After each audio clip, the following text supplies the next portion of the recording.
Et au Burkina Faso, vous avez une distribution Dans le cadre du 12e salon annuel de l'Institut canadien des mines, de la métallurgie et du pétrole, l'ambassade du Canada au Burkina, en collaboration avec la compagnie Ayam Gold et Sakan et la Chambre de commerce et d'industrie du Burkina Faso, a organisé du 2 au 9 mai 2012 un séjour d'affaires au Canada pour les acteurs de l'industrie minière du Burkina Faso. Effectivement, toute cette mission, avant tout, elle est ouest-africaine.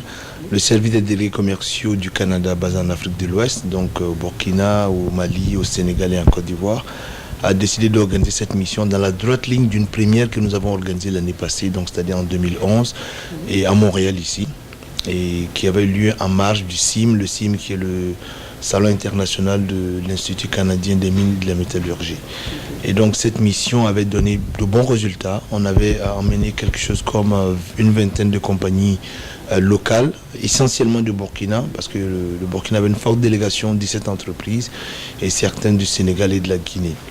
Et donc le but de cette mission avait été de mettre en relation ces firmes locales avec leurs partenaires, leurs homologues canadiens, en vue de renforcer d'une part les relations commerciales, les relations d'affaires, les exportations et les importations entre les deux destinations.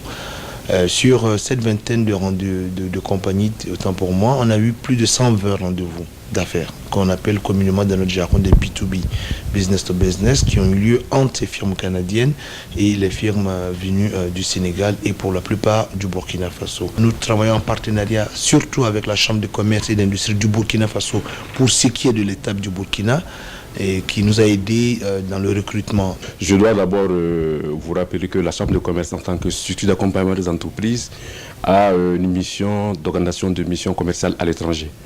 Donc depuis des années, nous organisons des missions d'hommes d'affaires à l'étranger pour les permettre de pouvoir nouer des partenariats d'affaires. Comme je l'ai dit tantôt, cette mission est pour nous la bienvenue. J'ai parlé tantôt du développement de la fourniture locale de biens et services miniers. Vous savez, depuis ces dernières années, notamment depuis 2009, l'or est devenu le premier produit d'exportation du Burkina Faso, ce qui signifie qu'on devient progressivement un pays minier. Je pense qu'il faut que cet or-là, les retombées donc, de ce secteur minier puissent profiter à tout le monde, notamment à nos entreprises. L'organisation de cette mission, pour nous, c'est de permettre à nos entreprises de pouvoir nouer des partenariats avec les entreprises canadiennes notamment pour pouvoir développer localement la fourniture de biens et services miniers. Grâce à la collaboration du ministère du Développement économique, de l'Innovation et de l'Exportation du Québec, la mission commerciale a permis aux entreprises burkinabées reliées à l'industrie minière d'élargir leur réseau de contacts et de nouer ou consolider des partenariats avec les entreprises canadiennes présentes ou désireuses d'investir au Burkina Faso. En ce qui concerne les attentes, c'est sûr qu'une mission comme ça, ce qu'on attend, c'est des retombées, des résultats concrets de ces missions. En fait, l'origine de cette mission, elle est en fait une suite logique à une mission que nous avons organisée au mois d'octobre dernier en Afrique de l'Ouest, que Export Québec, en fait, le gouvernement du Québec a organisé. Et à ce moment-là, nous avions fait 4 pays, soit le Sénégal, le Burkina Faso, le Mali et la Guinée-Conakry. Et au cours de cette mission-là, nous avons établi plusieurs relations d'affaires très importantes dans ces 4 pays, et notamment au Burkina Faso. Déjà là, je pense, depuis les 4 ou 5 derniers mois, depuis que l'on a réalisé cette mission, déjà des résultats concrets émergent de cette mission. Donc, l'accueil de cette délégation ici à Montréal, en fait, c'est une suite logique, et on espère bien sûr qu'il y aura encore des retombées encore plus grandes donc de l'accueil de cette délégation-là.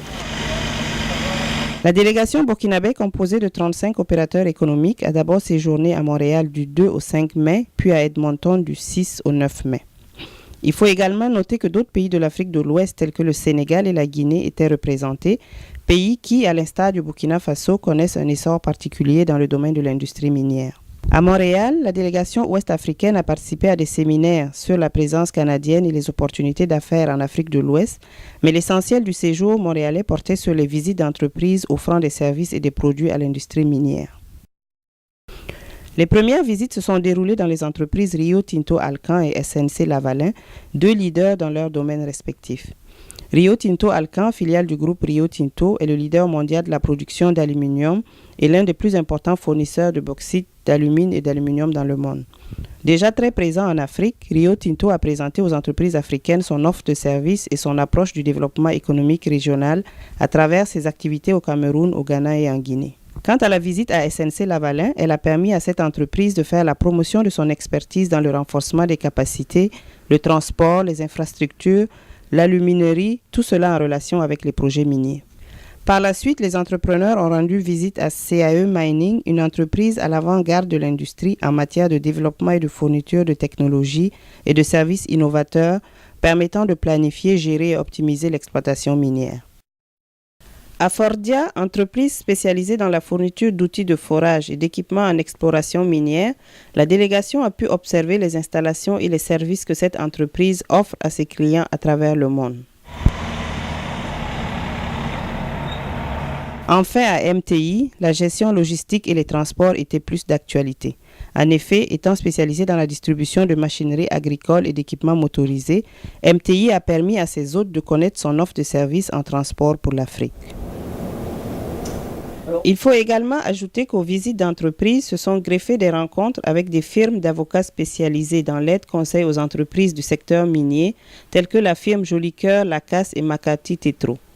En résumé, ce séjour montréalais a permis aux opérateurs économiques ouest-africains de prendre connaissance des opportunités d'affaires et de développer par la même occasion leur réseau de contacts à travers les échanges avec les entreprises canadiennes, mais aussi avec les autres entrepreneurs d'Afrique. Mais on a juste voulu faire cette étape, ce break à Montréal, pour montrer quand même que d'abord, il y a eu des relations de l'année passée qui ont été établies et il fallait renforcer ces relations. Donc permettre, parce qu'il y a des anciens qui sont venus. Quand je dis anciens, je parle des anciennes compagnies qui ont participé à l'édition dernière et qui ont participé à cette édition également. Donc leur donner l'opportunité de renforcer ce qu'ils avaient entamé l'année passée et continuer aussi d'aller à la recherche de nouveaux partenariats, notamment Edmonton. C'est à Edmonton, capitale de la province de l'Alberta, que s'est déroulée du 5 au 9 mai 2012 la seconde partie de la mission commerciale ouest-africaine. En effet, c'est dans le cadre du 12e congrès et salon commercial de l'ICM que les hommes d'affaires ont passé 5 jours à Edmonton au rythme d'un programme bien chargé. Le Canada, il faut le rappeler, est un pays riche en ressources naturelles, ressources qui font d'ailleurs partie de son héritage puisqu'elles ont tracé l'évolution de ce pays. Ainsi, les industries liées aux minéraux ont joué un rôle prépondérant dans le développement du Canada tel que nous le connaissons aujourd'hui. C'est ce contexte qui explique l'existence d'une structure telle que l'Institut canadien des mines, de la métallurgie et du pétrole, qui est la société technique de pointe regroupant les professionnels des industries des minéraux et matériaux. L'Institut a vu jour en 1898. Et la fonction, c'était le développement du savoir, des meilleures pratiques et de donner un forum d'échange, de partage, et aussi pour que les gens puissent se raccorder en réseau pour soutenir le dialogue à travers l'année. Donc, on se rencontre principalement une fois par année avec un congrès général. Le congrès a vu jour lors de la première anniversaire de l'Institut, donc en 1899, et le salon commercial, lui, a été ajouté en 1983. Donc, l'année prochaine, on fête son 30e anniversaire. Donc, il y a vraiment 2 volets à l'activité. Un volet qui est vraiment éducatif, donc plusieurs sessions éducatives en parallèle, et le salon grand public où les gens peuvent voir, démontrer l'équipement, les logiciels, et avoir des discussions directes avec les fournisseurs de biens et services. Nous, on a commencé à travailler vraiment sur le continent africain il y a environ 24 mois. Donc, on est dans l'enfance des partenariats. Le secteur des mines est actif. Les Canadiennes sont actifs depuis plusieurs années. Ce qui s'est développé, c'est vraiment un besoin d'accompagner les organisations minières là-bas pour développer la chaîne d'approvisionnement, développer la main-d'œuvre. Et le gouvernement du Canada, à plusieurs niveaux au cours des 20-30 dernières années, a quand même été présent avec l'ACDI, les collèges communautaires. Donc, il y a beaucoup de partenariats qui existaient, mais en vase clos, en isolation. Donc, on est après faire l'inventaire de ces différentes initiatives-là qui ont existé pour les renouveler ou les amener ensemble. Et on regarde aussi spécifiquement à développer des échanges commerciaux, des partenaires commerciaux en des fournisseurs de biens et services ici qui desservent l'industrie dans les régions depuis longtemps. Souvent des petites, moyennes entreprises, des entrepreneurs, et de se développer des maillons sur le continent, en Afrique de l'Ouest. Donc, les gens qui sont ici de l'Afrique de l'Ouest sont des gens d'affaires qui veulent apprendre et desservir le secteur et qui regardent à rencontrer des opérations canadiennes, des fournisseurs pour développer des partenariats, des ententes commerciales. Donc, c'est la troisième fois qu'on se rencontre depuis un an. La première fois, la délégation était venue ici à Montréal, en mai 2011. Nous avons eu une délégation qui est allée en Afrique de l'Ouest en octobre dernier, et les gens reviennent cette année. Donc, je crois qu'on commence à avoir des gens qui se sont vus à plusieurs reprises. On voit quelques succès. Je m'attends à en voir beaucoup plus. Mais le constat, c'est qu'il faut se voir régulièrement, et il faut se voir ici et là-bas.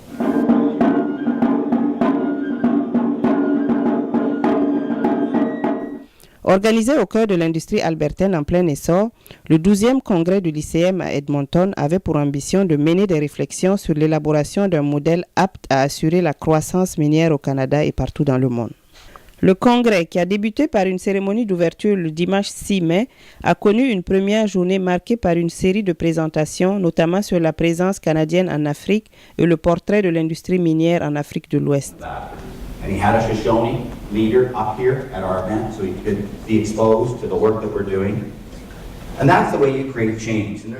Cependant, l'activité phare de ce congrès a été la plénière principale tenue le lundi 7 mai au Shaw Conference Center d'Edmonton. Cette conférence, animée par les chefs de file de l'industrie et de la communauté minière et portant sur l'évolution de l'industrie sous le thème « Minéraux en toute saison », a connu un succès particulier avec la présence de tous les délégués de la conférence du lycéum. Les présentations, livrées par d'illustres conférenciers du secteur, parmi lesquels M. Damatan Albert Camara, ministre de l'Emploi, de l'Enseignement technique et de la formation professionnelle de la Guinée, ont permis d'aborder plusieurs sujets pertinents, à savoir les meilleures pratiques mondiales en conception et en livraison de projets pour assurer des pratiques uniformes et de qualité au niveau décisionnel dans toute l'industrie, les défis à l'échelle mondiale pour recruter et former du personnel qualifié et pour intéresser et retenir les nouveaux intervenants non traditionnels, et enfin les stratégies de développement durable dans le domaine minier.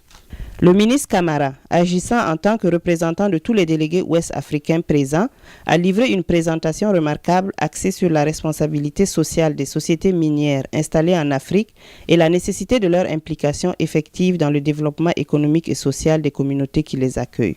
L'industrie minière est au cœur du développement de nos pays respectifs. Le Canada, à ce titre-là, a beaucoup de similitudes avec l'Afrique et avec l'Afrique de l'Ouest en particulier.